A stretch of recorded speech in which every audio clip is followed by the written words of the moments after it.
Yep. We'll see.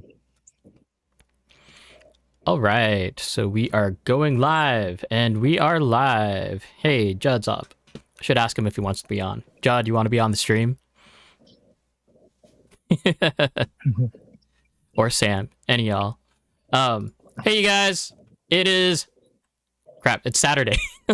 It's Saturday, 8:02, 8:01 p.m. Yep. All right. Am I coming through okay as far as audio? I'm looking at my meter right now. It looks good. So let me know if you can hear John. Hopefully you Let me can. know. Because I'm just using this as a mic today. Gotcha. All right. So, did you do anything fun today, John? Nope, I went to work and now I'm here eating my dinner. What are you having for dinner? Chick-fil-A, spicy chicken sandwich that's not very spicy. Yeah. No, Mhm. they're not. Okay. But it's good. Like it doesn't, like it's edible. You can taste the flavor. Um, I can so it's not too bad. I can only imagine how the new one that just opened up in Salem is doing right now. Mm, It's over by Costco over probably there. traffic. Well, I mean, looking from the satellite map, I can only imagine how bad it is. I bet. I wish In and Oh Out. In and Out would be nice. no! Come on, I like In and Out. no. Okay, So it all In and Out is it's a cheap, good burger. That's yep. about it. Like, But that's what it is. It's like $10 and you get a meal, right? like, Instead of like 14, 13 at McDonald's. mm-hmm, It's right. eight. It's not as cheap as it used to be. I think before it was like $7 to $8 and you get a decent dinner. Mm-hmm, yeah. Mhm. But the way that people ship no, In and Out and even Chick-fil-A, it's like hard. Too much for me. Mhm. Uh, So okay, you guys. So as far as the show goes today, it's going to be pretty simple. We've got a few topics here and there. We're going to cover the calendar events, what's going on, mhm. what's coming up, and then just a few different topics. We'll talk about we'll finally get back into the Aki events, Futaba stuff, really simply put, and then we're always open for conversation. So do put your topics down in chat or in Discord. We do have one thing on Discord from Ron, and turn your phone the other way, John. Yeah, give me one sec. I'm trying to get situated. Uh-huh. And then we also have a few learning See? things from John about the RDX and what he's been doing with it. So topics to come. Mhm. Let's go ahead and start off with the calendar events. So today and tomorrow, it is the RC Hoarders swap meet. That's over at I always forget. Hobbytown in Happy Valley or Clackamas. Yep, yep. It's like Happy Valley and Clackamas is like here's a street that divides Happy Valley and Clackamas. So if you go on the left side of the street, it's Clackamas. If you're on the right side, it's Happy Valley. Mm-hmm. So, but yeah, Happy Valley, Clackamas, Hobbytown. It's gonna be. They had it today, and then tomorrow it's gonna be there 11 to 6, I think, or 11 to 5. 11 to 5. Uh, yep, 11 to 5. I will be there trying to sell some stuff. What are you Um, trying to sell? so I'm trying to sell a crawler and also a monster truck. So that way I can get a different truck. What are you looking for? UDR, Traxxas UDR. The udder. Yep, the other. Um, yeah, just something different for the year. I mean, I have two crawlers, 10 scale ones, and then I have two minis or the little 18th scale. Um, and then I will be, yeah, if I get the UDR, I have a monster truck, I have the backbone. So just trying to make things a little bit less to get more. Mm-hmm. Sure, So I'm sure. trying to consolidate, or I can only have so much, right? You And then can maybe a new drift car. Who knows, you can never have enough. right? And then the next one, tomorrow is going to be open for practice at PDX. That's going to be at noon to 5. Yep. Mhm. Let's So, see. To do so. Yeah. If I don't know if they're taking any reservations for the swap meet anymore, but if they are, if you could, then it's going to be $15. You need to call mhm. ahead, so I don't. That's why I don't think that there's going to be any more. Okay. Tomorrow as well, not at PDX, but down at Northwest Hobbies, is going to be the final day of the JCon National Series carpet races.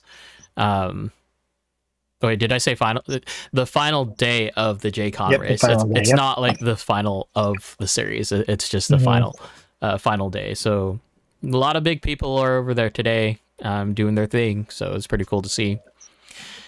To do that's pretty much going on right when they open to maybe like one or two. They usually get through the mains really fast for these races.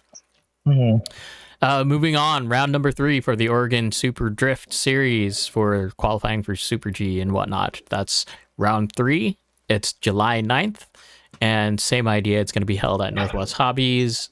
Doors open at 11. Um, yeah, pretty straightforward. We are going to be doing a track change, so I'll need to get my guys going on that and coordinated and all that fun stuff. Sick. So, question on that.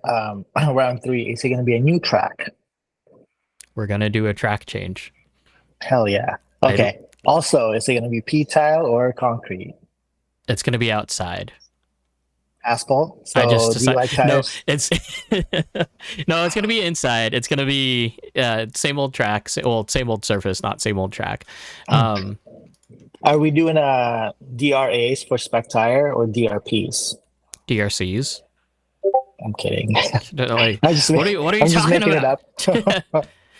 I'm just No, throwing you off because tonight you're going to be doing a lot of checking or checking me because I might be using the wrong terms because I don't have my laptop.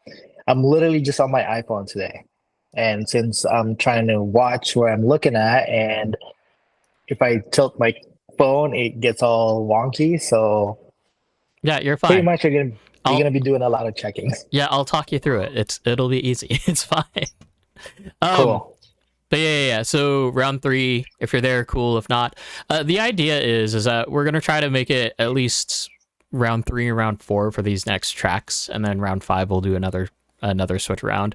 The Cool. idea is that we'll probably do a little bit of a copying or mimicking of the new Super G track, and then we'll just run sections of it to keep judging simple and to just keep everything simple, to be honest, and more usable overall. Mhm.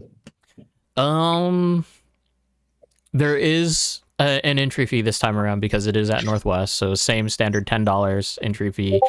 Try to bring your own tires as best as they can, just because product is always hard to get a hold of. Asa PC standoff gang.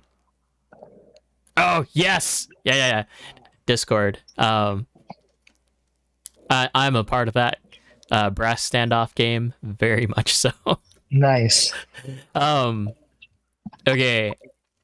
Do. So let's start off with you, John. Let's talk about your kind of findings with the RDX. What have you been Okay. doing? What's been on your mind? So I was really trying to get more angle with the RDX, trying to get a better feel when I'm drifting because I feel like what it was doing. I mean, it drives good. I would say it could drive better. Um, but I wanted to try another mod from RevG, which is the servo rod kit or the rear mounted servo, or as far back as it could go, just in front of the battery. Mm-hmm. So I ordered the rod kit from GGT, and I finally installed it Thursday night. That way, I was able to test it out last night at PDX. Um, so definitely a little bit more grip, which is nice. I don't see like a super huge difference to where like it messed up the driving of the car. It made it better. I could say that. Um, but I wanted more. I wanted like what it was doing last night before I undid other mods was it was gripping up. Like as soon as I let off the throttle, the thing shoots forward. So instead of staying with the lead car, it's inching forward. Hmm. So I'm passing the front wheel, which is a no-no when you're uh, drifting or tandeming. So I wanted to eliminate that. I wanted more of like sideways, hold it there, and it goes where I want it to be while chasing, and it's staying within the chasing pocket, Hmm. if we want to put it that way. So I had one of those 2 mil like um, I want to say shock tower risers for a front end. Hmm. Um, I took that off. Well, let's go backwards.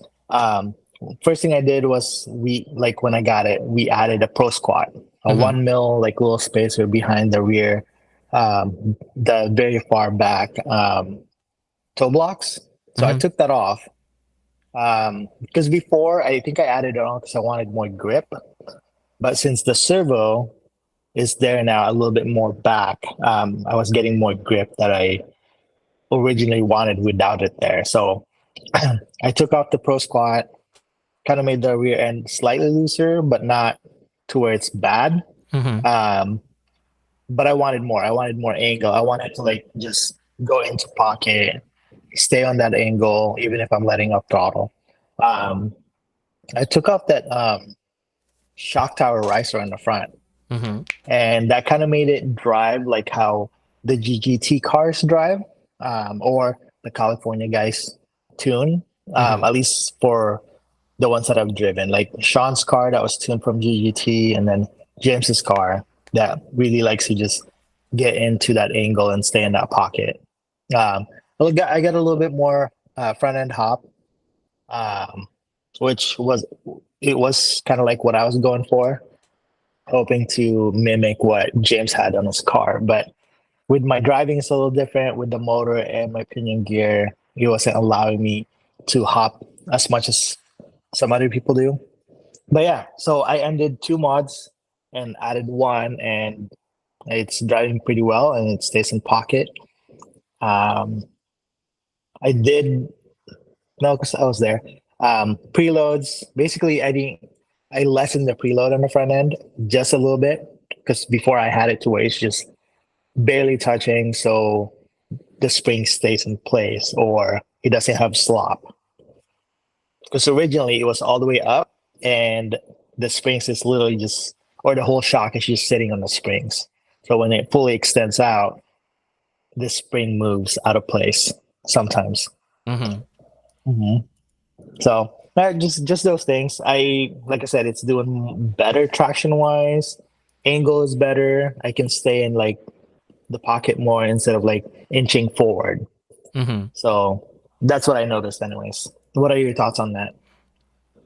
I mean, there's a few different ways you could have approached it, like for sure. But Hmm. yeah, honestly, the pro squat, um, for my experience, I've always felt that my cars have better reaction and better grip when there's no pro squat at all.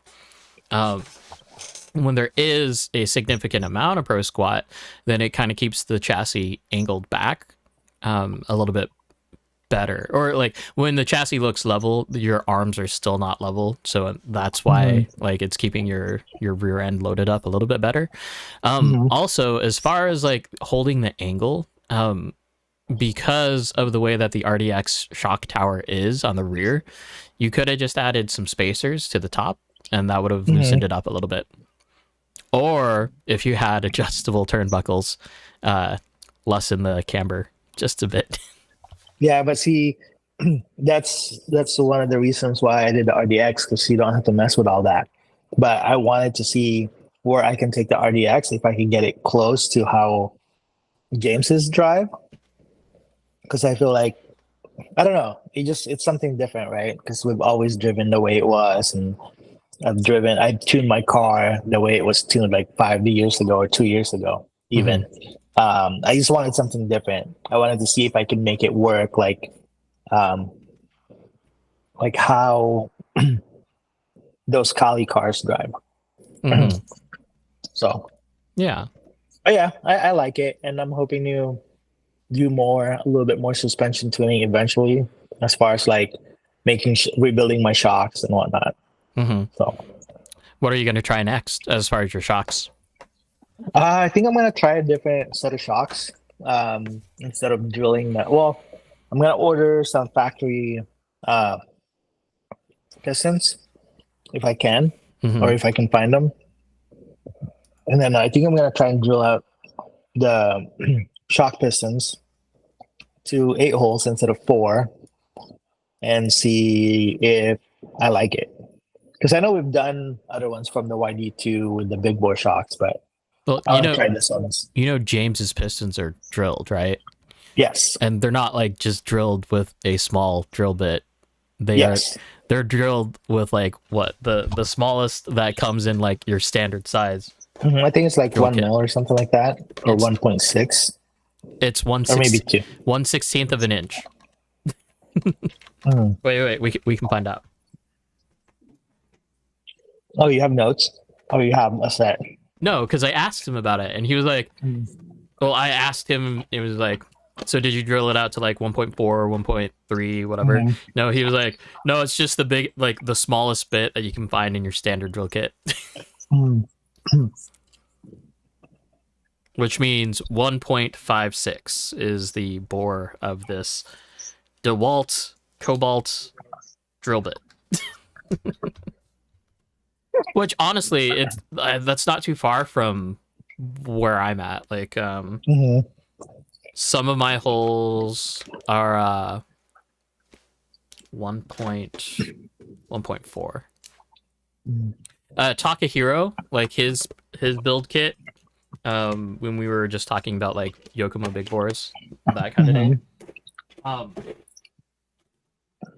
His kit out was 8 1x4 millimeter holes. So, yeah, not too far from that. Which is kind of funny when you think about it. It's like we're still like using 50 and 100 CST with those size holes. So it's almost like, well, why put any shock oil in there anyway? They're I still a think little it's better damping. I think the little dampening that it does helps. And Oh, go ahead. yeah, so like as far as running your shocks like completely empty, I hate it like 100% because it feels, well, it's a pogo. Yeah, it's nothing but a pogo. Yes. No, I do want to say that update for PDX on Friday we got 3 new drivers. Mhm. One of them, or sorry, 2 new drivers that I haven't seen before, and then 1 new driver that's just still putting his kit together, Mhm. but he's definitely going to be into it because he drives real cars too. Mhm. So he's like, yeah, I've been wanting to get into it, but we just bought a new house. So I'm trying to like ease into it. But everybody that he talked to last night pretty much told him buy good electronics and don't get a D5. Aw, So lame. But yeah, I mean, even Cameron said it, like just get a different chassis instead of a D5. So it's not just me. I mean, I've told everybody this. Like D5 is fine, right? D5 MR is fine. D5 traditional is lame because of rear motor, and I hate rear motor. But at the same time, D5 MR is fine as long as you put the work into it. But by the time that you're done with that chassis, you're already into like the cost of a different chassis. Like that was already and that's ready what to go. pretty much what everybody told him, and that's what I told him. I'm like, by the time you get it running as good as everyone else's car, it's either you're gonna be driving really really good, or you're gonna hate it because you can't keep up, you can't drive well, or you're putting so much money into it that you should have just bought one of the Yokomo chassis, or even the RDX, or just something. Mm-hmm. Okay. So random thought just popped into my head because the way that we talk about RDX, or at least the way that you're approaching RDX, Would it be too offensive if I just said that it's a bolt-on boy type of chassis? Well, if we really think about it, a lot of the mods that we've done with the YD2, unless you're fabricating a new chassis or you're grinding up a part that you bought to fit on that chassis, it's a bolt-on stuff, right? Like No, even no, the MC1. that's not Or what I'm talking about. It's the fact that like from what I'm hearing when we're talking about like tuning the RDX, right? It's like you want to try to go as far as you can without having to adjust anything that's typically adjustable. That's what I'm Yes. getting, right? Mhm. Yeah. That. Yeah. I mean, like, I guess to me, it's like I wanted that one car, right? That you don't have to mess with. I feel like the RDX to me, it's teaching me how to drive differently every track that I go to instead of relying on, oh, I gotta adjust my camber or I gotta do this toe out or toe in. hmm I feel like, yeah, you drifted well on concrete and now you're on P tile. hmm Like, what you're adjusting now is how you drive instead of like having to adjust the camber. So it helps you. Does that make sense? Yeah. I feel like it's a good trainer car. I mean, I do it all the time. But you know what I mean? Because Yeah. I hear a lot of people like when they go to a different track, hey, what camber are you running? Hey, what pinion are you running? Instead of like, let me see if I can drive the track first. Like actually try. So when are you going to actually decide to like upgrade to turnbuckles though? Because there is going to be a point. On the RDX, I probably never will, to be honest. Like I'd probably get a different car too. If I get to that point where having to adjust a turnbuckle is a thing again for me, I'll Mhm. probably just get a different car and keep the RDX the way it is. Because for one, where I drive, it drives well. Mhm. Right? P tile my garage, it drives well. I don't really see myself adjusting, higher gain or less gain a whole lot. Um, it's basically like what I'm adjusting every time I go to a different track now is throttle control. Mhm. Is the biggest thing for me at the moment. Now, if I get to the point where everything that I'm learning right now and it's going to be inadequate to when I go to a different track, then that's going to be a time where it's like, okay, maybe now it's time to get a different chassis, something that could do more. But as long as the RDX is drivable and I can tandem with people, and maybe place in some comps or not get disqualified like right away, I think I'm golden Mhm. at the moment. I mean, So I guess the underlying idea here is if you never try, then how do you know? yeah, well, just because I had the MC1, right? And we did everything's adjustable on the MC1.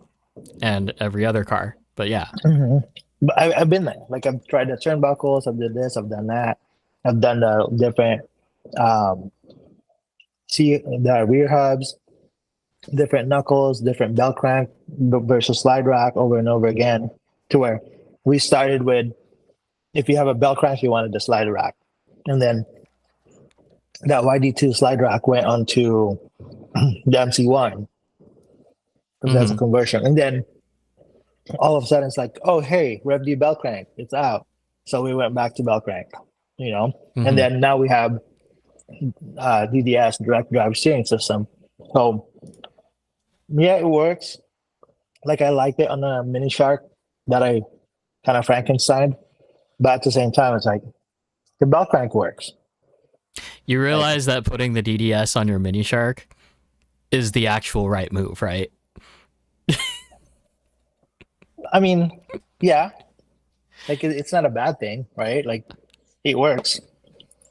Still not a shark. I mean, just wait. I might just buy a transmission and an upper deck, or I might just redo it and get a red Shark. Who knows? Like right now, I'm just more focused on learning how to drive the RDX better and being able to tandem with everybody.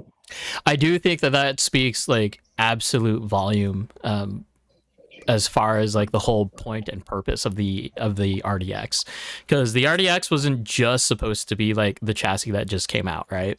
It was supposed to be the chassis that came out and literally is just a bar that was set so that you can learn how to drive a car that's good, right? Because even if you look at the other RTRs, right, like kit form or just RTR form, the RMX has no adjustments, just like the RDX, right? But at the same time, the RMX handles nothing like the RDX does, right? And it, like, that was the whole goal. Like, the whole goal of the servo, of the RSST servo, was to give everyone a base platform of a good servo that was cheap and Affordable, that was easily attainable, and they did that. So, like, as far as their mission statements, they're blowing them out of the water. Excuse me. My only gripe right now is, well, I wouldn't say gripe. I think it's I want to see if I take a step back on electronics in the next, I don't know, 2 or 3 months. Say I go back to a V4, just a regular Yokomo SPO2, or even a Rev D, and see how that would be, like how it would drive with just those more basic plug and play electronics. Like if you buy a box stock servo without tuning it, and then your basic endpoint settings with a Yokomo V4. If it's gonna be like, oh, I was cheating, I'm using a GYD 550. You know what I mean? So everybody. So there's always. Sorry, you're basically describing James Scar. Well, yeah, okay, sure. But at the same time, it's like, because people always talk, right? Like, oh yeah, you have a baller servo and you have a baller gyro. That's why you can drive so well. But it's like, I drive people's car all the time and I'm like, see, like your car drives fine. Like I drove a couple cars yesterday. One guy's car was driving backwards, completely RTR, Amazon servo, MST controller, the RTR controller. This thing was on reverse. Like he was like, I don't know, my car's just not driving right. And I was like, what do you mean on reverse? So his left is right and his right is left. But his gyro was correct. Okay. So basically his steering was reverse and he had his brake and reverse is forward. So the thing either he was pressing buttons on the radio, guaranteed. So I was like, yeah, and then but I was able to drift that around the track.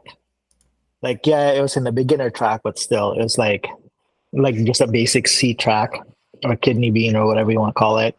But I was doing circles and drifts on like long drift, short drift, switchbacks. But it wasn't easy to drive. Like I actually had to try and drive it. So I told him, it's like, hey, the car's not set up properly. It could be better if we go back to stock shocks and blah, blah, blah. So on, right? Like the tuning thing that we do. So it's actually got travel instead of just like being raked because the springs are so hard. But yeah, like, I don't know.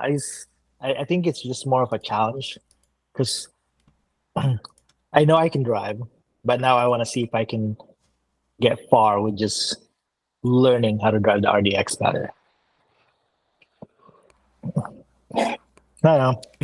Like, it's hard to be like, well, it's already a competition spec chassis to begin with. Like, there's no doubt about that, right?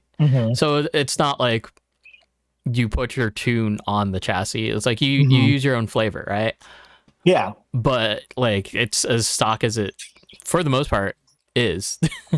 Which is fine. Like, honestly, having a chassis that can do that is perfect. Because then you don't have to worry about it. You don't have to play. But at the same time, that's why it's boring to me. It could be pretty boring. But I've built 4 different classes since I got the RDX. Mm-hmm. I did a trike, which we'll revisit that one of these days on the stream. I did another Frankenstein white Frankenstein YD to Z that went from a shark deck to a Z deck, modified slightly, really, the basics. Mm-hmm. And basically, that car is all spare parts. That's Ooh, in the box. I'm You gonna know, I'm gonna buy an RDX and completely build it wrong, and then we can use that as the one of the competition chassis for the stock competition. that would be messed up. Be like, I built it, should be good. You know how my cars drive. Mhm. Nah, I wouldn't do that. They'd be as close as they can be. Mhm. Oh, so you also have CLSD versus Spool. What are your thoughts on that? So the CLSD. All right, let's go back to spool. So when I bought the RDX, it already had a ball diff in it. Mm-hmm. So when I was driving the Mini with sorry, with a ball diff. Same with my MC1 when I had it, was already a ball diff. So I was kind of used to it, like it did what it's supposed to do. But when people um, built their RDX, like Nick built his RDX, and I was like, dude, why is your RDX so fast? From out of the box, built box stock, right? Mm-hmm. I'm gonna try it, see if I like it. It did not fit my driving style. Like if it was back in the day on the counter steer life, or maybe even the 4-wheel drive life, yeah, spool is the way to go. But I feel like ball diff, gear diff, CLSD has way more things to offer as far as like traction goes. Mm-hmm. Um, Just something that's open. yeah. The ball diff is more consistent than I want to say. I felt like it's more consistent, like drifting wise, compared to like a CLSD. Or sorry, not CLSD. God, ball, spool. The spool, I felt like it was. I could lose it whenever, Mm-hmm. to where the ball diff gave me a little bit more consistent traction feel. Mm-hmm. Um, and then on the gear diff, it's a little bit more open, but I felt like it's not consistent enough for me, like drifting, because I feel like you can easily lock up one tire, like especially the outer tire Mm-hmm. at some points. And then the CLSD, I think the way it locks up, the way I have it set up, which is 8 gears, soft springs. So I feel you're like locking up that's as soon as you can. as soon as I can, and when I let off, it's still somewhat lock up. So it's kind of like when you're tuning on um, Forza or Car X, where it tells you 75%, 80% on how your differential works. Mm-hmm. I feel like with a CLSD, because you have momentum on a CLSD and you're just letting off the throttle, it's still locked. Mm-hmm. So even if so when you get back on throttle, it's the same feel, like as soon as you let off. So it doesn't like switch a whole lot Mm-hmm. unless you have, I don't know. I think I just got lucky because I tried soft springs 8 years Mm-hmm. and it's working the way I feel like it should. Mm-hmm. And I Yeah. think I got the best feel last night on that and So seeing it. my Shark right now has 8 gears, soft springs in it right now, and Mhm. that's actually been doing pretty good. Um, so yeah, it just depends on what your driving style is and what you're looking Mhm. for. And so Judd and Sam are talking about uh, Yokomo gear diff. So try, if you have the time and if you have access to it, get those black O-rings to rebuild the diff because it'll free up the diff a little bit better. And then use like 3K and 2 gears and see how that goes. Yeah, I might have to try that. Hmm. I Maybe mean, next Friday. like that was kind of the secret sauce, and like as far as when we were just like in starting back up, right? Mhm. Or at least that was the deli trick. Um, Which I never did. and then like if you pay attention to all of the RCDC stuff, like on carpet, they're running Mhm. their diffs like almost empty, like a little bit of Hmm. lubrication, and they even pull out the O-rings on the outdrives, right? Yeah, I know, right? So I tried that one day, and it is the most free spinning gear diff that you'll ever use. Like, is it? It's not there. Like there's no Well, yeah, but resistance. like, is it? Does it make it more so it's a little bit more? No, I don't know how to phrase that properly. So it's free spinning, right? So less resistance on the motor. On the diff itself, because um a few stream well not a few just streams ago, basically what would happen is like even if you put a different fluid in your diff, right, Hmm. when you spin your outdrives, it always felt the same to me, right? So whether it's the stock 10k fluid in it or even if you put in 1k, when you spin the outdrives it still feels the same just because the resistance of those O-rings. So those black O-rings are a little bit harder, and a little bit thinner, so they don't compress as much. Hmm. And you can actually feel the differentiation a lot better and a lot cleaner than what the stock O-rings have. Okay. Um, Tamiya makes a great diff. Yusakani, like their diff, actually you can feel the difference too. Like, but at the same time, the Yusakani diff is using plastic gears, so like every single time I ran that, I felt like I was gonna grenade the transmission every single time. I was trying to think because the trike, Hmm. it's got a spool. I'm like, what gear? Oh no, wait, it's a spool. Could you fit something in there, or is it? So basically, I could. So this is what I discovered talking to. I think we should have this guy on the stream next too. But I was talking to Jeremy from Utah. Oh yeah, One of our, I met Jeremy back in the day. Like basically, he was visiting town, and he knows or he met um, Alex Byrne, and we invited him over for the old summer drift session in the garage back in the day. And he got a trike, so I've been talking to him about like, hey, what'd you do with yours? I want to learn more. He pointed out that I could run YD2 transmission and shock tower for the rear. yeah. Oh, okay. Yeah, so basically I could like the holes line up for the transmission, like even the Z transmission, it lines up with the Yusakani D3T transmission holes. So I could technically take a Z trans and make it into a high motor mount.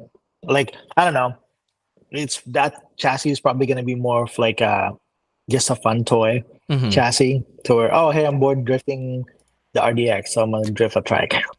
Are Um, you still able to cover the motor mount and everything? Like, or does that have to be worked around? it depends on what I do with it. So Hmm. if I leave it the way it is, and I actually, because I don't like the tuk body, I kind of started cutting it, and then I'm like, it's not my jam. Like I want the truck body. So I was gonna do the trike doll. I was gonna do like a rider, which Jeremy hooked me up with one. He sent me a rider for it. I just gotta figure out how to like mount it and whatnot.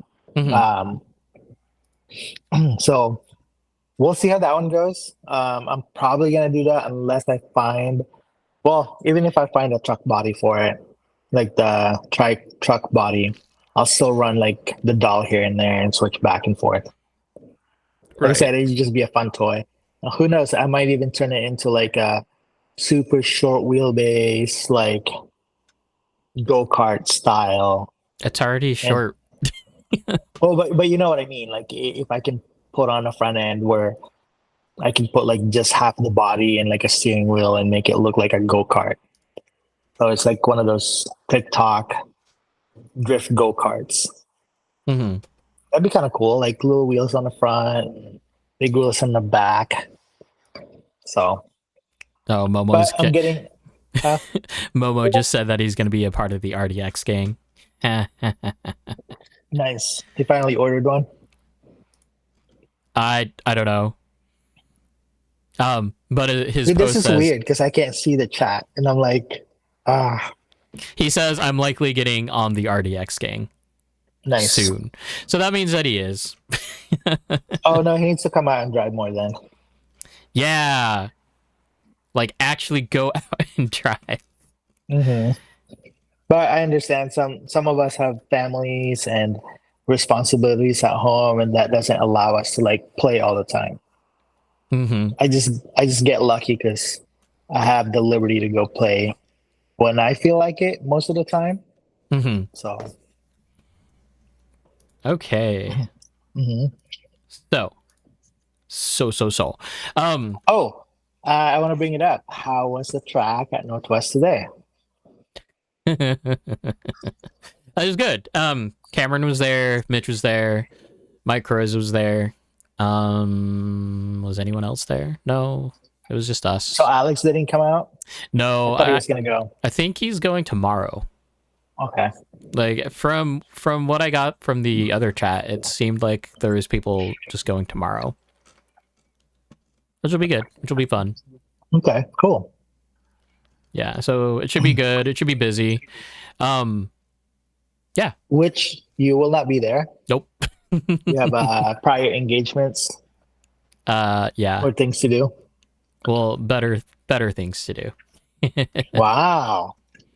Drifting is where it's at. That's all that matters, right? No, going to the coast is way better.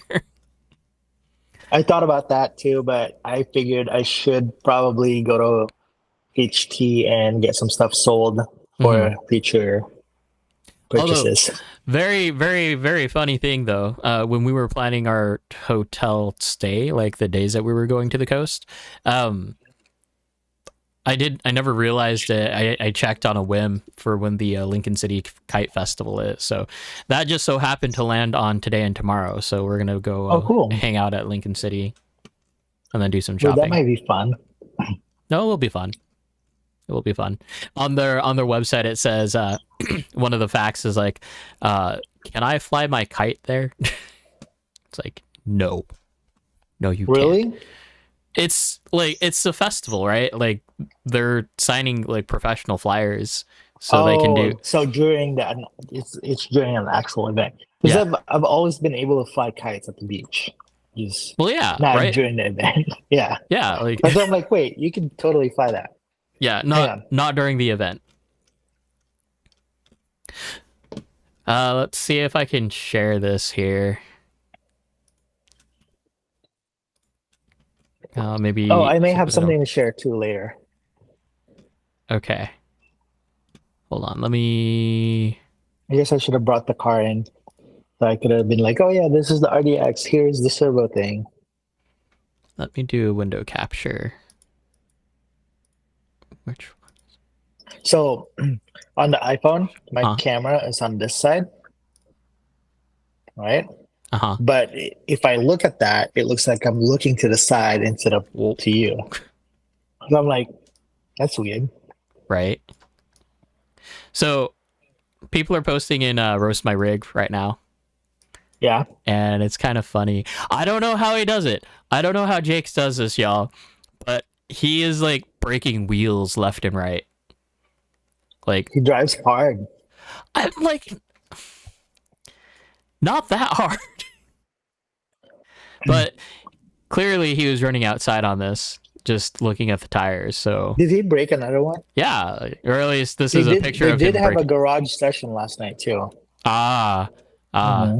Yeah. So yeah, So, like time and time again, just breaking his wheel. And this isn't even like the RER or the Travis. Like it's just a YD2. Oh, you can't see it. oh good. What else? Dude, Ozza or Kick Wing 18. Oh, that's Judd, right? In Discord. I'm not sure. I think don't that's have Judd. Discord on this phone. Yeah. Or maybe I do. Let's see. Oh, it makes it weird. Yeah, you are now sideways. I'm pretty sure it's Judd, um, based off of the servo sticker, because yeah. Um, Whoa, what is that? From what do you? Sledgehammer. Sledgehammer. Oh, that's Daniel. Our Daniel. What comes? It's Is a that a mini. mini? Yeah, it's a mini. Cool. Finally, I get to see one of his cars. Oh, Momo. Daniel, just wait. I got something for you if you're watching. Momo needs to get with the times. Why? He was like, is this a different Discord? Yeah, Oh, just a bit. dude, Here, I'm still having a hard time learning Discord. Like, I think I had because you know how we do our Steam or our Assetto Corsa Discord, so we can chat and like drive at the same time. mhm.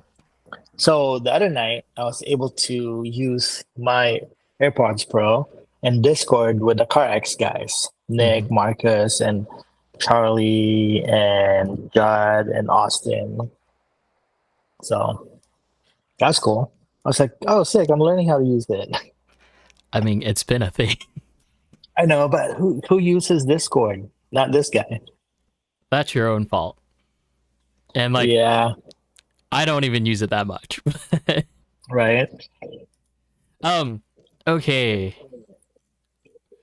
Mitch was actually a little bit upset. Yeah, he wasn't upset. He just he posted his hoping that his car would get talked about, which I think this is his SX3 that I'm looking at right now. I'll get sideways again. Let's see. Mitch has come a long ways as a driver. That's good. Like, especially as one of the guys that admittedly talks about just like not really fully understanding, like, until you kind of break it down really simple for him. But yeah. Speaking of surprising and people leveling up, some of the PDX guys leveled up within this month or so. Judd's really up there now. Charlie's up there. Logan's pacing all the time. He's pretty up there. And then we got DJ's up there too. So we have a handful of guys at PDX that's really stepping up their game and getting up there. No, like, if it's there, and as long as you're there, there, it doesn't surprise me. It doesn't surprise me that they're up there already, but it does at the same time, because it's like, holy crap, like everyone's at that level where you go to the track and everybody's drifting together, even if it's not like a super tight train or whatever, but the drifts and angles are there for sure. So Judd, on this, what I found with my High CG Mini, try moving the battery to the other side, like directly over the motor, or a little bit more center to the chassis. That it's hilarious. And try to put your battery literally up to the top of your car body, like in the roof of your car body. It's fun. It's a different experience. Hopefully it translates to this car as well, because minis don't always translate very well. Yeah. So this is Daniel's. This one is originally a YD2E, but he does have the Yeah Racing high motor mount. So that's what's on here, which is hilarious when you think about it, because when Yokomo did the YD2E, Rare Arts did one, Yeah Racing did one. The whole problem with the high motor mount is that it was too high, at least for the time being. But look at us now, and our motors are just as high, if not higher. And we're putting a battery on top of it. And we're putting batteries on top of it. Right. Yep. But I think this is what we were talking about like a while back, like the evolution of what we're doing. Right? It's that. It's like we're going back and forth. Like it's like trendy, and then everybody does it, right? Because it's trendy, and then people are like, okay, I want to go back to this, and then they're like, oh, dang, I remember driving like that. Let's switch it back. Yep. So I don't know. I think we're all like once you get to the point where you're pretty confident with your skills, I think it comes down to like, okay, what do I do next? Now that I know how to drive, I know how to tandem, then it's like, oh, I wonder if I can tandem with a super short, like a trike, or a super short wheelbase, or a super long wheelbase.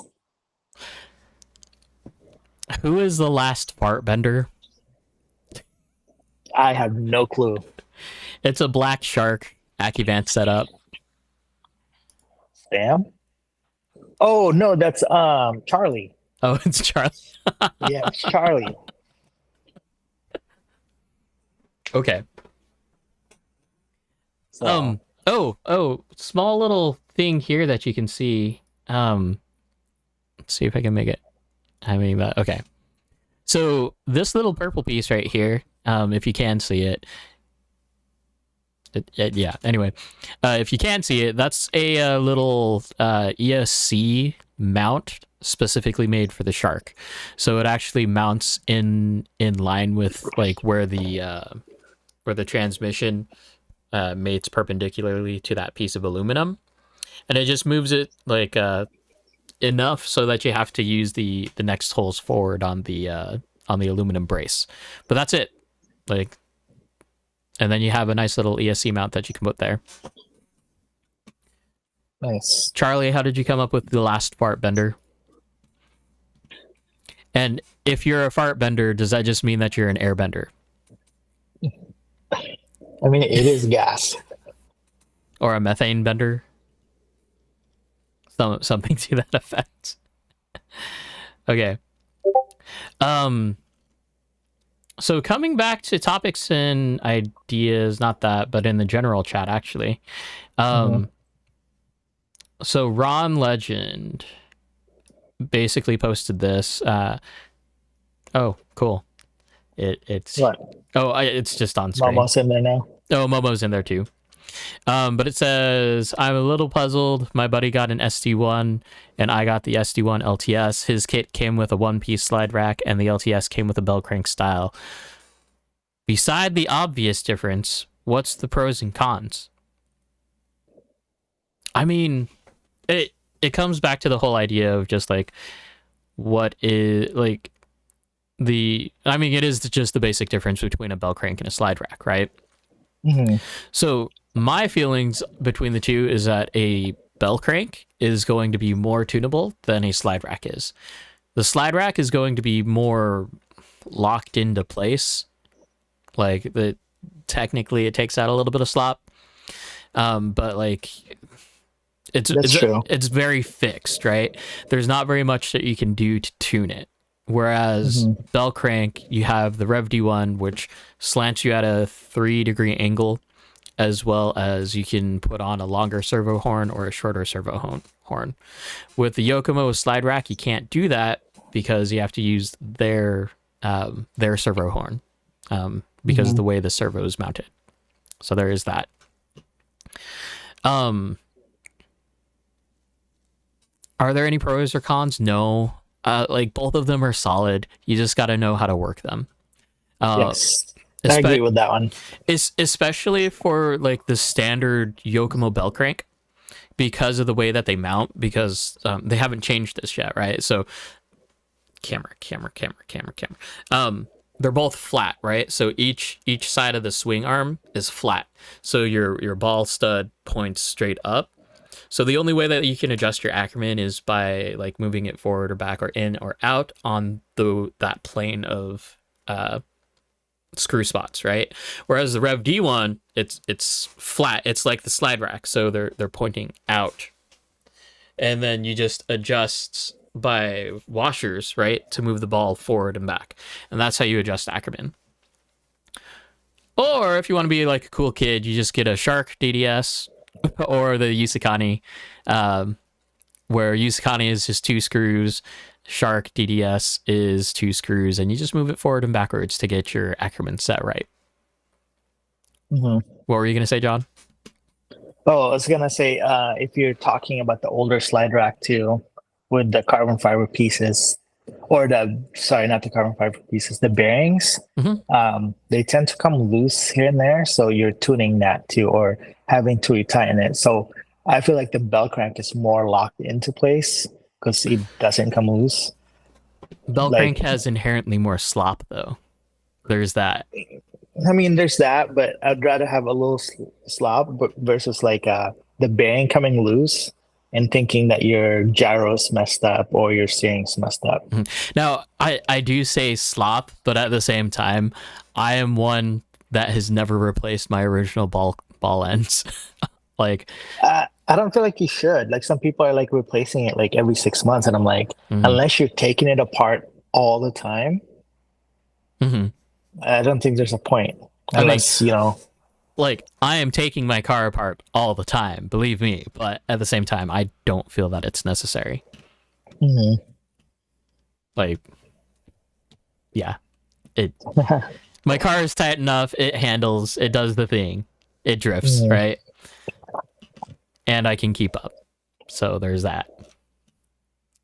Other than that, yeah, like I was actually looking at it just before, making sure that I knew what I was looking for. And yeah, there's no reason why the LTS couldn't have the slide rack on it. Like, there's no reason for that versus the bell crank. Unless they were looking for a faster turning ratio with the bell crank, because that does happen. Or it's a little cheaper to have the bell crank. That is true, the slide rack. because the entire ST1 top, the LTS pictures that I'm looking at right now, is plastic. The shocks are plastic, which I don't know if that's true or if I'm just looking at pre-production pictures, but it's not impressive. So I learned that so on the LTS, I believe the uprights for the front knuckles or the knuckles itself, there's two different versions. So there's a all aluminum version and then there's a plastic aluminum version. Where it just has like a C cup on the top. Yep, and the C cup, and then you have the plastic piece and you bolt the C cup or the knuckle on there. Yep. Honestly, I have the full aluminum ones on my Mini. They work great. Absolutely fantastic. And I saw that in person the other night, and I was like, wow, I kind of want those. And then again, it's like, why? I don't know, just because. I just wish I would have hopped on it when Super G released them, because they were only $68.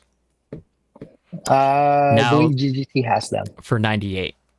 Shipped for 98, but 98 regardless. That's not bad. But 98 is Vertex price, and well, I think I've only seen it on Vertex and GGT and Super G. So yeah, like I missed the boat. I wish I really would have hopped on that boat to begin with. At the same time though, if you're looking at these knuckles, let me switch the thingy. Do we have any questions in the chat? Since I can't see them. Not really. Nothing that's really stood out. How many viewers do we have? Like 100K, or people from Germany and Europe? We've got 10 watchers right now, and that's probably Nice. including me.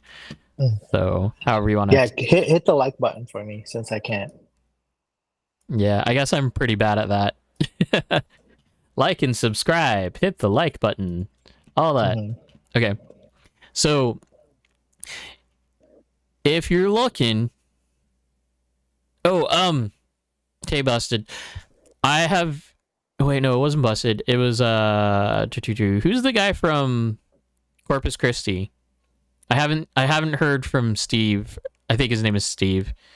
I don't do well with names. Well, the guy from Dark. Okay. Drift America RC, the Texas track. I haven't heard from him. I might have to poke him. What was that? Okay, so if you look here and we focus on this spot, now if we're running 8mm spacers or 8mm hexes on this, there's actually enough room to where you can put a brass PC standoff right there at the top of the knuckle, and you still get the same effect. So if you wanted to like experiment with this for yourself, just go ahead and get a large washer or a large spacer or like a threaded Standoffs. standoff. Exactly. And then just throw it there because we do have enough clearance for the wheel to clear and you should be golden. Okay. hmm Maybe we'll try that next. Now, the trick about this is that the whole idea of this is to raise the roll center of your front to make your front end grip a lot more. This only works if your car is actually rolling over, hence high CG and why the high CG exists here. So if your car doesn't roll over like a lot, then there's honestly no point of doing it. I'm sure there's still like a marginal gain, but like it's not doing the job that it was intended for. Oh, maybe that. So the LTS might be my next chassis. It's interesting.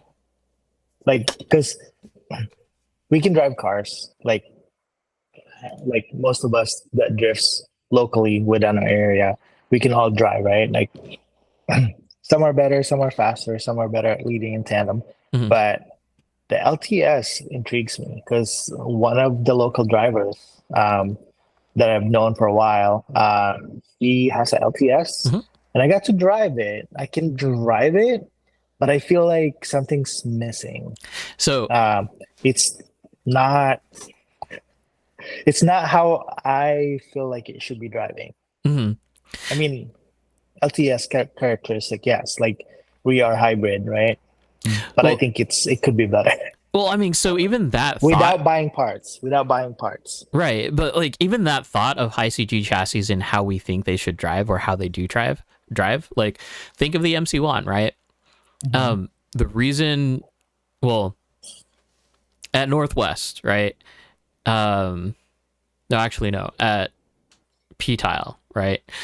If I put the motor to the highest position out of the 3 positions on the MC1, I feel like the car is transitioning, like it'll pivot into its drift, but then if you let off, it just like slides in it. It glides into the corner, which I don't like that feeling, right? It carries too much momentum to the point where it's like unpredictable, right? Yeah. That's how I feel. But at the same time, that could have been the side effect of having not a torquey enough rotor in the motor. So there is that as well. But it's hilarious because my Mini, with the battery to the top of the roof, the battery is pretty much almost dead center in the middle of the chassis as well, like lengthwise. It doesn't carry that inertia into a corner like the same way. It actually takes it and it drives. Like it's really weird because you can see it weight shift and all the transition over to the side, but it doesn't glide. It doesn't do anything like unsuspecting. It takes the corner and it actually handles it. So if you look at Vittorio's LTS setup, he has his battery on plus 40 mils or 4 centimeters tall, literally to the top of his body, which is where I got the idea. Yeah, I will have to check that out. And it's just funny, like if you see it again, send me the link because I want to check it out. I'm really curious. I think, yeah, LTS is like possibly a new. I'm just intrigued. Like I want to play with it. Yep. Same with all my other car sets, like halfway built because electronics problem, right? Right. It's like you think with all the weight up there, it would drive absolutely horrible, but no, it's a fun drive. Well, so like I have a little LTS,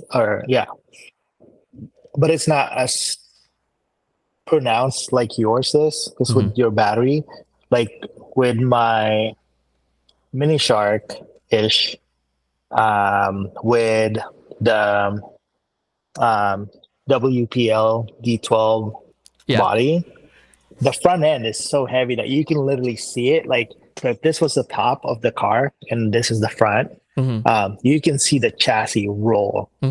Like so it looks like it's gonna tip over, but it's drifting. So it's like, dang, like, well, it's kind of cool, kind of fun looking, you know? And we've seen it with the SMX van too, because Lance would print out the carrier for the top, Oh yeah, yeah, And yeah, like it's same idea. It's just not a full mhm, battery weight, right? yeah. What so Well, I mean, thought one thought is build a battery into the carrier. So it's just literally on the top.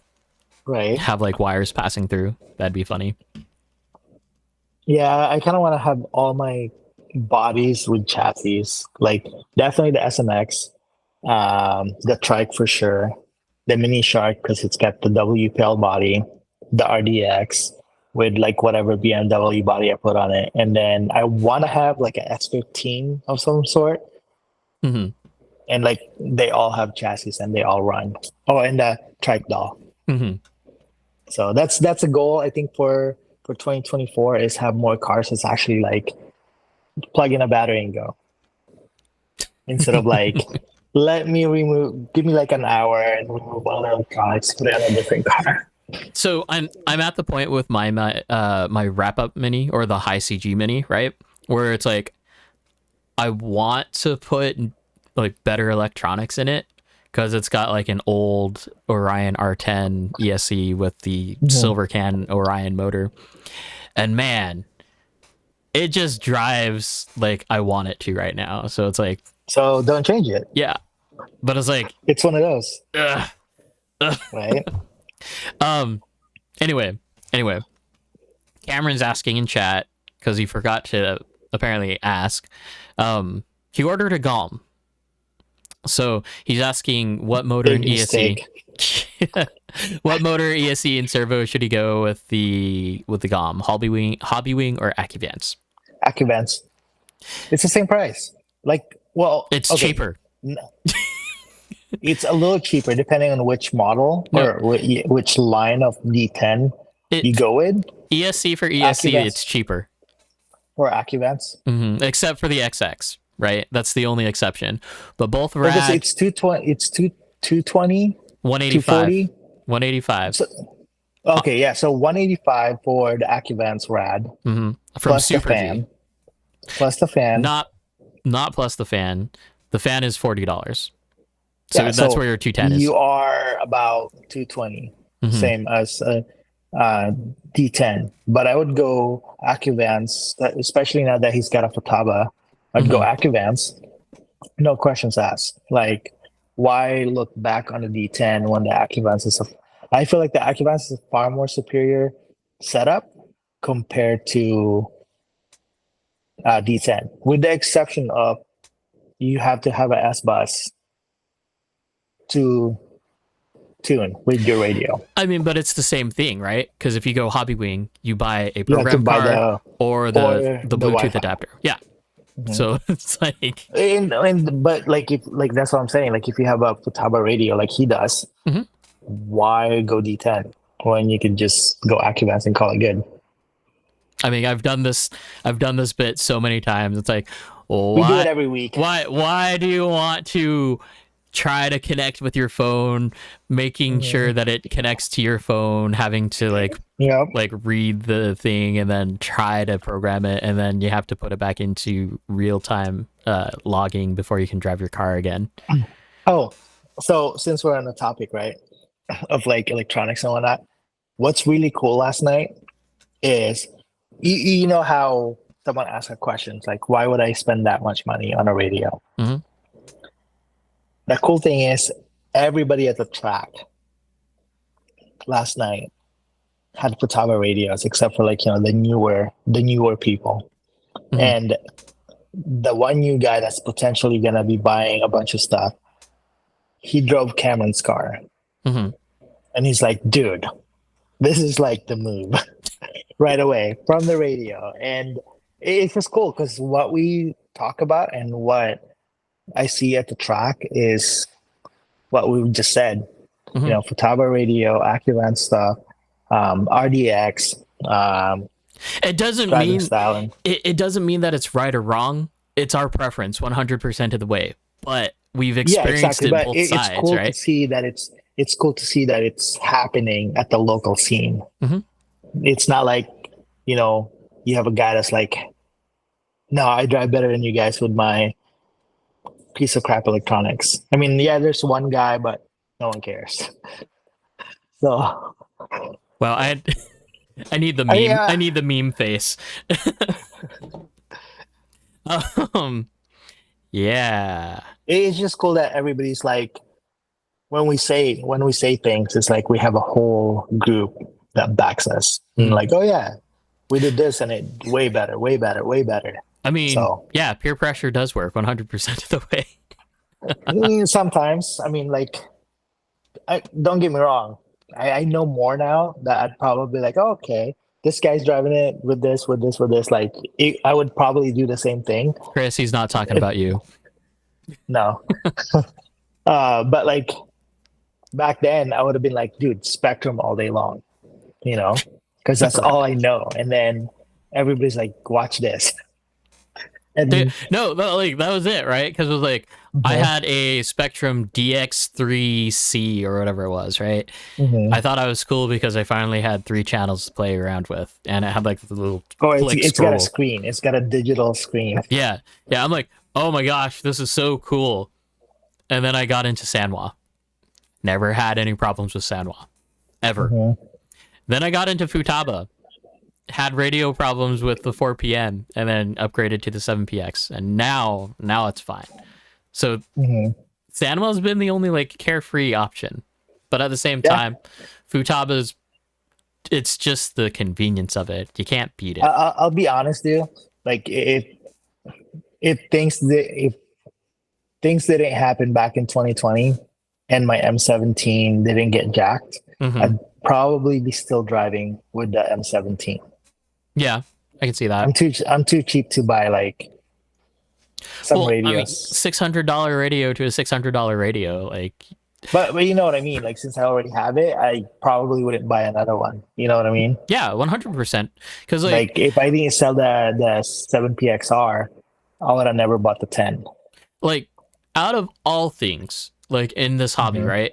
Your radio is one thing that you can take with you pretty much no matter what the case, right? From car to Yep. car. That like that's why like the biggest thing is like don't cheap out on your radio, because at least that's your investment that you can take anywhere with your car or with whatever car that you have. Yep. Charles, any difference between, or what are the differences between the AccuVance Rad and the Jarvis? If we're just comparing the regular Jarvis, then fan ports are the same. Rad gets ESC reverse polarity protection. No, both get that. No. Oh wait, sorry. Jarvis The regular versus Jarvis. Okay, AccuVance not the Rad. XX. Yeah. Mhm. So you step up with the Rad, you get reverse polarity protection, you get a little Yep. bit better cooling in terms of the heat sink, different power FETs for the ESC overall. Mhm. Oh, and you get the AI feature using the Tau. So there is that, which is kind of a hodgepodge of just presettings. It doesn't. There's only like 3 different like inputs that you can tell it to account for. But yeah, like it's easy. Cameron, should I just go Jarvis and call it done instead of wanting the next step later? Do the Rad or the XX if you're gonna be building Yeah, something. Yeah, step up to the better one. Because so if you do the XX, you do get 2 fan ports instead of just one. Mhm. I had to run an extension on the Rad, which it's fine, but now you have an extra wire that's like longer because it's the extension. And this is only in the case because the Fledge with the fan, it has that connector on it. So usually you can just connect that. And sometimes, in most cases, you're still going to need the extension anyway because the cable from the motor. Not just the extension, but it's the Y connector. Sorry, I wanted to make sure to specifically say Y connector because you can run with the Rad you need the Y connector. With the XX, you don't need a Y connector. You just need the extension. And I'm not saying that the base Jarvis is bad because that's all that I run. I'm saying that the Rad is basically the replacement for the Jarvis, the way that you look at it, because it has that AI feature. So they're basically running the same firmware as the XX for the most part, at least for feature set. So that's why Rad over Jarvis. But at the same time, it's probably just a matter of time before Jarvis gets like on huge discount clearance because they're going to be phasing them out. I think they'd be phasing them out, but I don't know. All right. Uh, So I'm gonna kind of have a limited time tonight just because I'm somewhere else, but I might have a show and tell, so I'll be right back, okay. or at least a teaser. Okay. All right. Chris, that said, I'll probably go Acuvant on the. Yeah. Yeah. Cameron, Charlie, you have the Zarvis. He has the. Okay. Teaser, like the teaser, or like an unveil. John, we can still hear you. To do and radios these days don't update nearly as fast as chassis. Actually, our Futaba radios have been doing updates, firmware updates, more frequently than chassis are coming out. So yes, they are being updated pretty rapidly. Hard not to fiddle with the numbers, Charlie. Yeah. Because the funny thing is that like when you're having to connect with Bluetooth or plug in a program card, you just set it, and then if it drives good enough, then like you're fine, right? But if you always have access to it, it's easier to make changes. If your boost is coming in too hard or if your turbo's not coming in at the right place. Yeah. Charles, don't own any Acuvants using RPX2 drift spec. And honestly, the RPX2 has the best power delivery, hands down, even more so than the Zarvis or the Zarvis XX or the Rad. The Yokomo ESC, at least the RPX2 and the BL Pro 4, the original Gropner ESCs they're awesome. It's just you have to connect and tune with a Wi-Fi card. And side thing, BL Pro 4, I'm not sure if the RPX does it or not, but John had a BL Pro 4, and it would only turn the fan on when it started heating up. If the car was just sitting there, the fan would automatically turn off. Well, if you give it throttle, the fan would turn on. Right. So if it's just sitting there, you wouldn't have to listen. It shuts off. So I missed that. Acuvants had like a thing where you can switch it. Oh, it's only on when you're giving it power. That'd be kind of cool. Ooh, you know what? We could probably buy those receiver switches. Yeah, that's so much work. So much more wiring that goes into your car that you don't need. Especially if like you want to do some lights, then you have another thing that's on. Or nope, I'm over the flip up headlights. Okay. Is it Charlie? Charlie has it. Charlie has the headlights. Right? Yeah, Charlie has flip up headlights. Those are cool. It's cool. Like I wanted to do another 180 body, or like something that like the mini Miata, like the MST ones. I kind of want to do that. Or I was gonna see if I could find that Miata body because I have a Tamiya RX-7 body. I was gonna take the front clip from the RX-7 and make a mini RX-7 with the Miata body. You mean like the Miata that we saw at Hot Import Nights? Exactly. But that'd be kind of cool. Sleepy eyes or full pop up. Because the Tamiya RX-7 body, it does come with light buckets, like actual plastic like housing for the headlight. So it's not like a build your own housing and then pop up headlights. It comes with a body. So for those of you who don't know, I was utterly a little bit embarrassed about this, but there was a Miata at Hot Import Nights and it had RX-7 front clip and rear clip. I'm like, it looks weird, but it looks so good. I mean, how is that bad? Like, I would do that. Like, if money's not an object, dude, RX-7 front end, like the FD style and the FD rear end on a Miata. No, sign me up. It's the fact that I so wholeheartedly believed that it was an RX-7. Like, oh, wait, that's not right. Still cool though. Yeah. Slay Ground Mike, welcome to the chat. Welcome to the stream because I haven't seen you here. Many talk of roll and flex. Is flex and chassis twist with roll what ultimately we are chasing to achieve? No. It is 100% style and your preference. Like Shark with a flex deck feels like absolute garbage to me because it's like you're taking away a lot of the chassis responsiveness.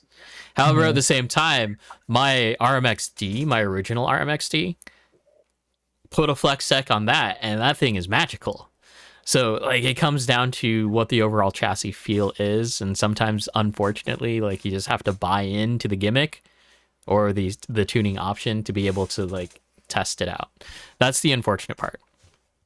Because not all of us have unlimited like mounds of money to just spend on toy cars. Right. I wish I did. Yeah, it's a completely style thing. Honestly, if you do want to try it, see if anyone at your track has it. I know, like in Oregon, we have such a wide spread of chassis. Like it's a good mix of everything. So usually, if you go to PDX, you'll have like a good assortment of like Yokomo, Yusukani, Shark, or Rhino. Well, Northwest too. Don't forget Northwest.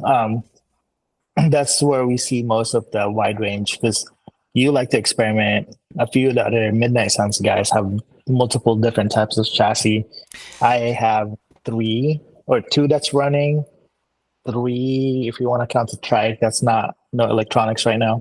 But yeah, like between all of us that drifts in Oregon, I think we have a diversity of chassis. Did you see Chassis. Jake's? Did you see Jake's picture the other day? It was the YD2 RC926 chassis, the super flexy one, with the D-like multi-link rear end. Ooh. How is that driving? I didn't get to see how it drives. He only bolted it together, like 2 screws, but just to see it. It could work. Right? Oh, hold on. Keep on talking. Crystal's calling me again, so I'm gonna mute. Okay. So, I can hear you. So, oh yeah. Okay. So, I think for the next chassis on the LTS, I think I need to make that happen. I was gonna share with you guys something that I was doing up here, but it's not quite ready. So I'm probably either gonna share it on the PDX group chat or the Midnight Suns group chat later, or check my Instagram at speed86 style. It'll be posted on there. It would be a video and a picture. And convince me to go to Northwest tomorrow for a few hours. That might happen if I don't get stuck at Hobbytown trying to sell my stuff. So, or you could just like preemptively tell everybody what you're trying to sell and then be like, show up if you want to buy it. Yeah, but this isn't the John's for sale stream, right? Like, so we can keep it drift related because those, I mean, we talked about it a little bit earlier, but let's keep it drift. I mean, selling is part of drift. You'll just buy something drift related. Anyway. Anyway. Yeah, I'm selling it to get something drift related. Okay. Am I right in thinking the MC971 is no, you're not. It is a Jarvis, not an XX. Dynamic Array. That's a cool name. I do have the MC970CR. That's what I have as an original Jarvis. So it's the Futaba version of the Jarvis. Oh, I'm sorry. MC971 would be the Rad. According to firmware. Yeah. Dynamic Array. Do you need S-Bus adapter Futaba link for the yes you do. You need that. Yes, you do. To be able to interface through the S-Bus port of the receiver, which the R334 and the R404 receivers are the only ones that work for the Futaba. If you're trying on a 304, don't even bother. If they would allow that, that'd be too cool. But they're not going to do that. Oh, can I do a pro tip before I sign off? Yeah. So if you have multiple offset wheels, check them to see which one you're putting on which side of the car or front or rear. We had a issue last night. So one side is a +2 on the offset. The other side on the front of the car is 0. So when the wheel nuts get tightened up, it touches the hub or the knuckle Mhm. stopper. So yeah, check that because things were getting changed, like arms and knuckles and links were getting adjusted, and it was the wheel because there's two different offsets. So if you are going to be running multi offset wheels, make sure you're putting them on the right spot or right side of the car or front or rear, So whichever. MST does a really weird thing about that too. Like they'll have like it'll be a certain offset, like 7 or 5, Mhm. right? And then they'll do like 5 plus 2, right? Mhm. So keep an eye Yes. on that. That's basically what happened because it was 0, but I think they had it at like +7 or whatever.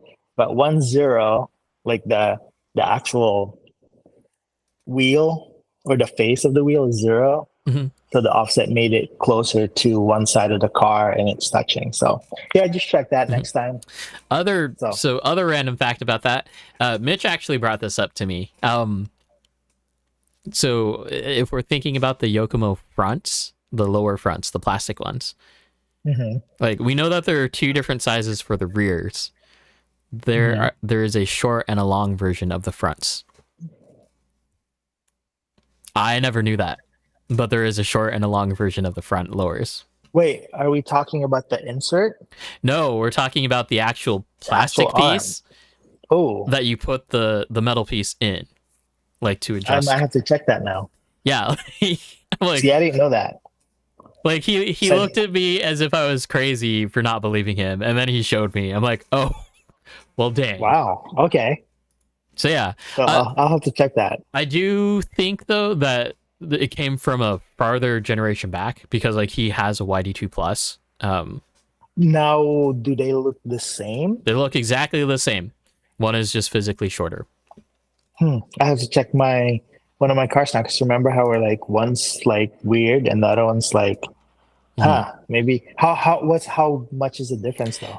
I think it was like Noticeable? noticeable, like 3 mil, 3 mil, 4 mil, like a good spacer size. That's not noticeable if it's on the car already. No, like you wouldn't be able to tell. All right, everybody check those. Let us know next stream. All right, but Right. so since I'm on limited time, I do have to sign off. You're not on limited time. Well, I'm somewhere else, so I shouldn't be on the stream for too much longer. Nah, no, you're fine. So cool. Well, guys, have a good night. I'm gonna sign off here before Adam moves on to the next topic. So peace. Later, John. Later, Adam. Don't be lonely. Never mind. Okay. So let me take John off, and then we probably won't be on here for very much longer. But yeah, if you have any questions, roll them in because I will answer them because I can do that. Cameron, so 13.5. It's so 13.5. It's kind of like it just depends on your trigger pull and how you like your trigger pull, to be honest. That's why I run 10.5s, right? But at the same time, you drove the Yogi, which has a 15.5 in it, and it takes a little bit more effort to get through the trigger range, but at the same time, it like the dynamic of the car changes. So it depends on what you're looking for the car. As far as the Galm goes, the original motor that I had in it was an 8.5, no boost, no torque, and it felt great. So it's an easy car to work with, and it's an easy car to mod and tune for like either faster or lower RPMs pretty easily. It is belt drive, so just make sure that the tension on the belt is good. Build it to the book first, and then like a few weeks later, test test for tension on the belt, and then adjust those cams, the outdrive cams, or the bearing carriers to match for the tension. It shouldn't be like taut, but it should be like enough to where you can just like poke it and free spinning of the wheels. So yeah. Honestly, if you wanted to 13.5 just to try it, it depends on which one that you go with. Like if you want to go hobby wing, then 13.5 already comes with that medium strength rotor, so there's already that going for you. If you go with AccuVance, you can get the 13.5. Actually, it's right here. The AccuVance Agile 13.5 with the level 42 rotor, so it's coming with that the torquier rotor, and it's cheaper than a Fledge. Because if you buy the Fledge without the fan, then you're going to be looking at $150 just for the motor, but then you're going to switch out the rotor, which is another $40. Or if you go with the fan and with the rotor, then it's like $190 or something like that. So it depends on how you want to play the game. But either way, 13.5 is a good option. It's a good kind of like for our track size, it's a good motor. Cracopia Matt, can you explain how to use a 7PXR as a game controller? Yes, I sure can. Hold on.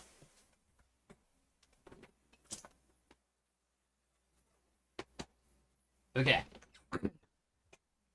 So as a game controller, since the 7PXR doesn't actually have a interface or a USB plug that you can plug into it, 10PX does, Noble NB4 does, but not our 7PX. So what I did is you can either go on like Amazon and buy an interface, or you can go online and buy a USB micro Arduino or Arduino Micro. And literally if you just search for like a RC receiver Arduino, you'll come up with the sketch is what they call it, to be able to make this. These come in like packs of 3, and it's like 3 for $20. So ultimately it's a pretty cheap option, and then you can use these for other projects as well. But yeah, it's easy. The way that I have it actually is this plug, the white, red, and black cable goes into channel 1, just like you would put it into any receiver. And then this side, I just have blue, yellow, and green just because. But this is channels 2, 3, and 4. The ones that I've seen just readily available, some of them are 2-channel, some of them are 4-channel, but just 4-channel works a little bit better. And if you're trying to use it for CarX, it does get a little bit weird because you have to account for the center point as well as each side of the range of the axis, because you're trying to use brake and gas for one axis. So it kind of gets a little bit hairy. There's a few lines of code that you also need to change. I do know that you can play Grid and a few other car games with it. There's also VRC Pro, which is actually a virtual RC game where you can drive on-road and a few different off-road environments. Do anyone find out who was losing screws last night? John? Oh, okay, so John's gone. Chris or Momo, this is only for PC. Sorry, console guys, but it's one of those things. Fledge, hopefully, yeah. Yeah. Fledge, try 13.5 or 10.5. Honestly, for me, I like both of them, or the 15.5 and the 10.5 with the level 45 rotor. Although at the same time, my Shark today was driving with just like the regular level 42, I think is what it comes with stock, and that handles great. So it depends on the car. All right. Let's see.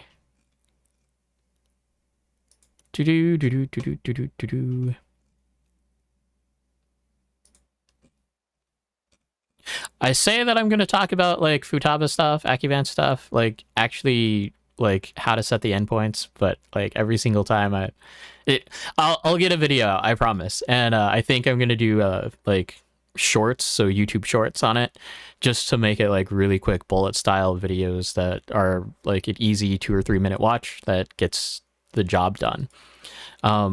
It'll only be the like really basic stuff though, so like how to bind your receiver, how to update your receiver, how to like plug in your S-Bus adapter, like that kind of simple stuff. So I'll try to get those. VRC Pro and Drift does not work, or at least what VRC Pro thinks is RC Drift is not RC Drift, because they basically go for touring cars.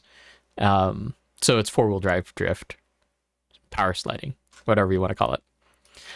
But the you have to buy their program. Yes, you do. Luckily, when I got it, I had like the yearly pass, or the lifetime member pass was only like $30, so I got into it pretty easily. And then I can always sign in and do whatever. It's fun for like a while, and then you get just absolutely bored of it, just like everything else. So it's one of those things. Any other questions, you guys? Let me know. Oh, you don't need to see that. These are the O-rings that I was talking about. A little bit less compression on the out drives, and it basically lessens the friction against those O-rings. So that's where I like it in terms of gear diffs for Yokomo. 4-gear or 2-gear. 2-gear is like the little secret trick that everyone was doing a little while ago. Level 42 is weaker magnetism from Cameron. Level 42 is probably the same feeling as your D10 motor with the medium magnetism rotor. That's what I feel. Level 45 is just a hair, like it's so marginally more, like it's barely more, but it is a little bit more. It's one of those feel things, not a placebo, but it's a minimal feel that you can observe. All right. And do we have anything from Discord? Nope, nothing else from Discord. If you guys are interested in a mini, let us know, because we can hook you up. Our Midnight Mini chassis is essentially based off of a YD2. Well, it's based off of the MC1, which we also included the transmission holes for the YD2. So any of the YD2s, literally any of the YD2s, it just depends on how well you can kind of like either manufacture or fit your the battery placement is kind of the key here.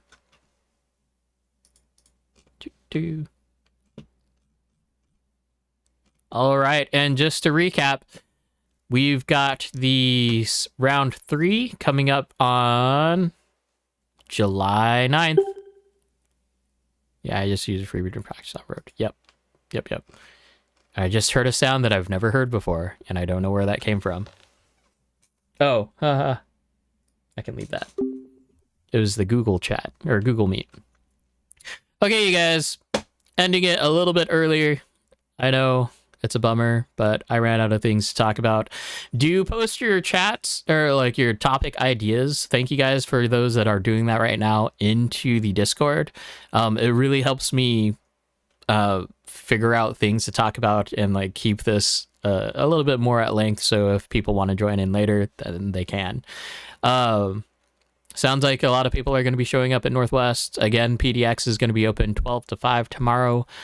And yeah, if you have anything, let me know. You can text me on Facebook or Discord, and I will see you guys next week.